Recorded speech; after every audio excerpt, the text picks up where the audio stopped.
So today, if you've been on our website, this is going to be a review and very similar to the video that's posted on what the program is, how you can apply to the program, and then again, as I mentioned, an opportunity for questions and answers. So I think probably one of the biggest places of confusion is understanding what a collaborative specialization is to begin with. And so at the University of Guelph, our One Health program is a collaborative specialization. So it's not a standalone program. So you're not doing a master's in One Health or a PhD in One Health. Rather, it's an add-on to your primary program of study. And the reason for this is that One Health isn't a discipline per se, it's an approach that you apply in your research. And it's a valuable approach across multiple disciplines.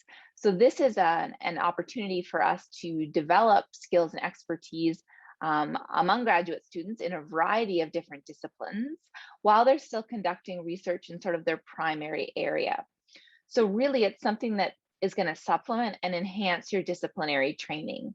And if you see on our website, there's about 18 different departments that are participating, which includes, I believe, 35 or 36 different programs, and that involves master's and PhD level. And so really, depending on what your interests are, it can match a lot of different types of disciplinary programs. And so because it's an add-on to your primary program of study, our admission process is a little bit different because everything first goes through your primary program of study. You need to have a supervisor and be accepted to a department, and then you can consider adding on the collaborative specialization. And so really what we're trying to accomplish is building a specific skill set and knowledge base in One Health that is in addition to what you're learning in your primary program. And it's suitable for a lot of different types of students that might be utilizing specialized skills and knowledge from several areas in their thesis. And so it's actually a very unique and exciting opportunity to be able to add this onto your program, and really enhances the research that's being conducted by graduate students at the University of Guelph. So if we apply this specifically to a collaborative specialization in One Health, so One Health is not the only collaborative specialization that exists on campus. There are other ones that may be specific to other areas of research. And so this is an add-on program for students registered in a participating program. So your program needs to be on that list on our website. And then you're applying One Health in your thesis. So those are a few key things to think about. One, you need to make sure that if you're interested in this, your program, the program that is your primary program, is one of those programs. And as I said, it's on our website. You can also find it in the University of Guelph graduate calendar, which is sort of like the guide to everything graduate studies on campus. And the other key component there, which we'll get into a lot more now, is that you need to be applying One Health in your thesis research. So it's more than just having an interest in One Health. Certainly the courses are available to students not registered in the collaborative specialization, and you can take those courses if you are interested. But to be in the actual collaborative specialization and get that additional recognition on your degree, it needs to be something that you're actually applying in your research. And so there's a few specific things that we address in the collaborative specialization. So there's 2 courses that you need to complete. The first is One Health 6000, which is One Health Approaches to Research, and that runs in the winter semester. And the reason we have it in the winter semester is we know that a lot of students start in the fall, and ideally they're applying in the fall to the collaborative specialization. They're getting a handle on sort of their primary program requirements and some of that disciplinary specific training. And then we can leverage that once we move on to the One Health program in the One Health course in the winter. And then after that introductory course, there is a seminar that occurs in the fall. And the order of those courses is, of course, in extraordinary circumstances can be changed up a little bit, but really we encourage sort of the introductory course first, followed by that seminar course, which digs into topics at a much deeper level. And then the final component is that you have thesis research that is utilizing a One Health approach. Now, a bit to note on these two courses. So how these courses fit into your primary program of study will depend on what primary program you're in. For the vast majority of programs, these can be used as electives. So let's say you're in a master's program that requires you to have 4 courses or 2 credits, and you have 2 required credits from your primary program. These 2 credits can then be used as electives. And so you're not actually taking a whole bunch of extra courses, but your course study is pretty laid out based on your primary program and the collaborative specialization. Sorry, my dog is chewing on his foot. And okay, I'm going to move on then to how we foster actually using a One Health approach in your thesis research. And so this brings into a couple components that we have as part of the collaborative specialization. So the first is that we need a satisfactory letter of intent, which we're going to talk about shortly. And this is part of the application process to the collaborative specialization. And then at the end of the One Health course, the introductory course, One Health 6000, you actually have to develop a research proposal on your thesis research that illustrates how it applies a One Health approach. And these are 2 sort of checkpoints that we use to make sure that One Health is really being utilized in your thesis and that this collaborative specialization is a good match for your research. And then we also require that you have advisory committee support from at least 1 core faculty member in One Health. There are lots of faculty members on campus that have expertise in One Health and have applied One Health.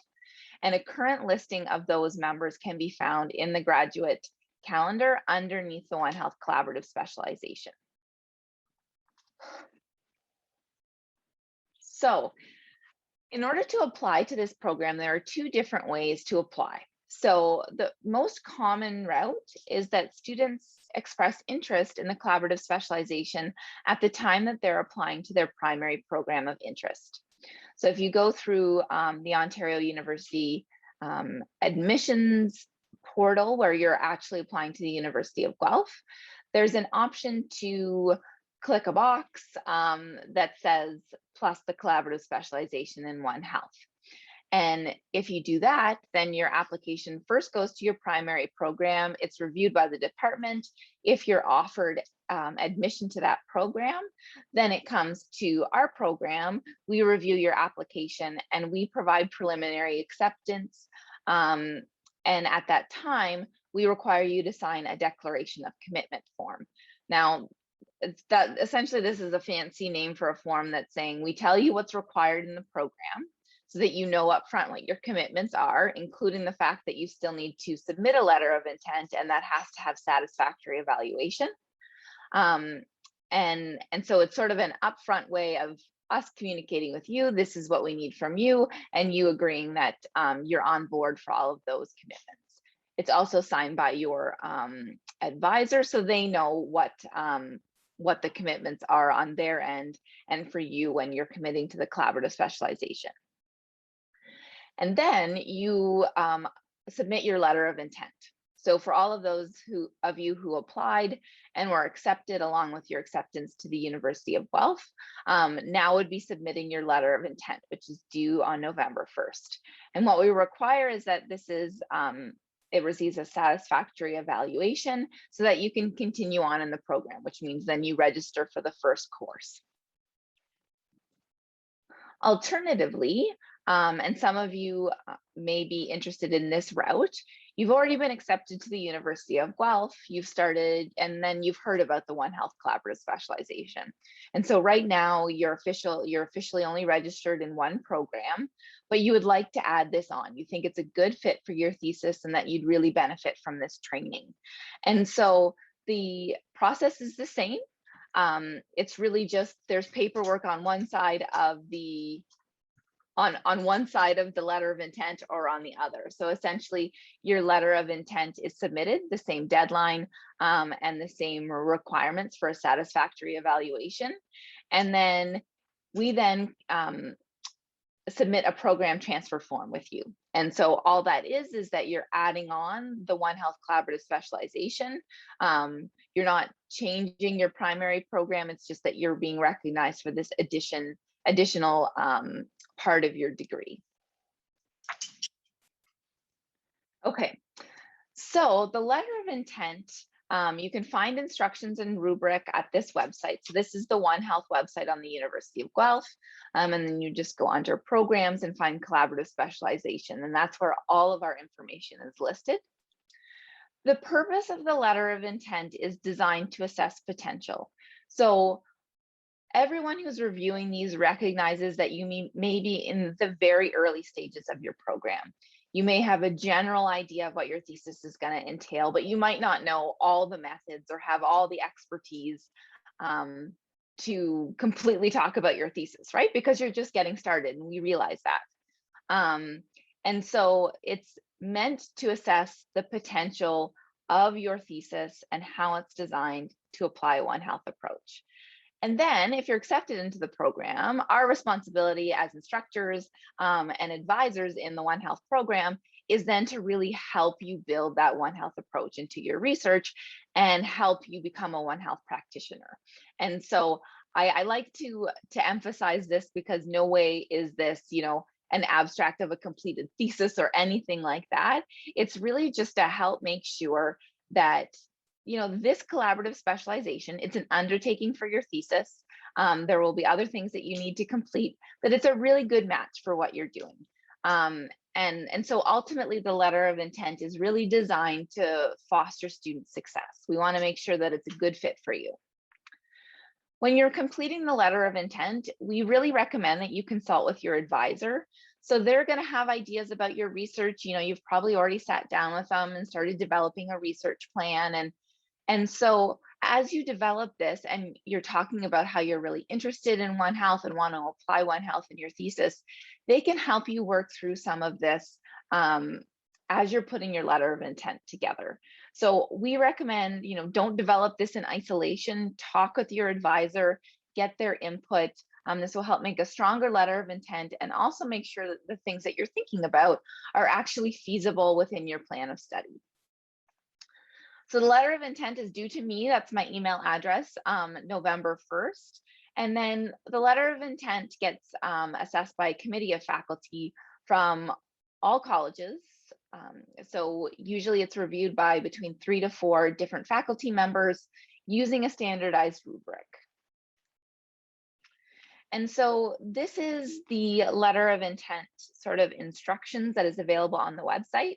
If you've been previously within, as in any other day than today, we just updated this form.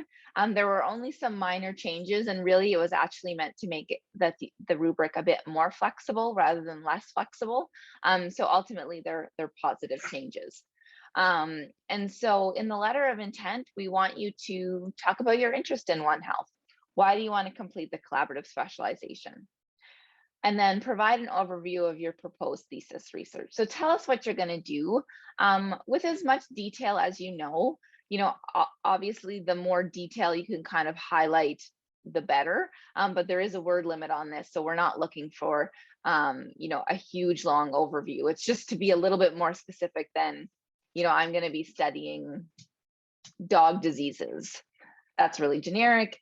Maybe you're going to say, I'm going to assess how different dog diseases are transmitted among different populations.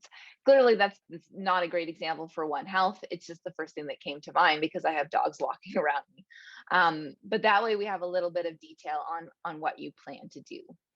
And then part of this is that you're really illustrating your potential alignment of your thesis with a One Health approach.